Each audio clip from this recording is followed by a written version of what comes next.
In today's video, I'm going to teach you how to use Grammarly for automatic citation in just 5 minutes. Whether you're a student, a professional writer, or simply someone who wants to ensure that their references are properly cited, this video will guide you through the simple steps to achieve that effortlessly. First things first, you'll need to go to the Grammarly website. This can be easily done by navigating to your web browser and typing in the Grammarly URL in the address bar. Once you're there, look for the option that says I have an account and click on it. However, if you need to log in directly, there's a login button that will take you to the sign in page. Here, you'll be prompted to type in your email address. After entering your email, simply click on the continue button to proceed.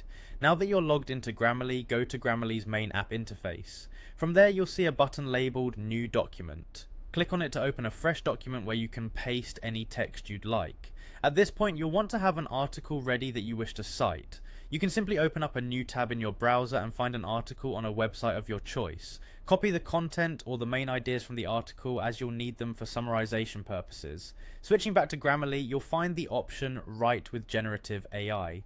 This powerful tool can help you create content quickly. Once you've selected that feature, you'll need to prompt Grammarly to summarize the article for you.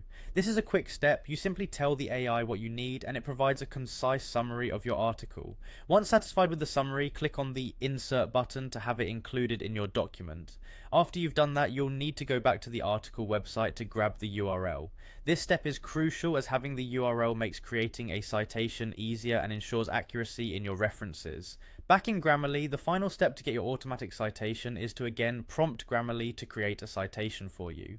Paste the copied URL from the article into the prompt and let Grammarly work its magic. It will generate a correctly formatted citation which you can then insert directly into your document by clicking Insert.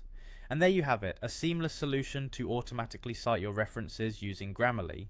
Following these steps will not only save you time but also ensure that your work is academically sound. Thanks for watching and I hope you found this guide helpful.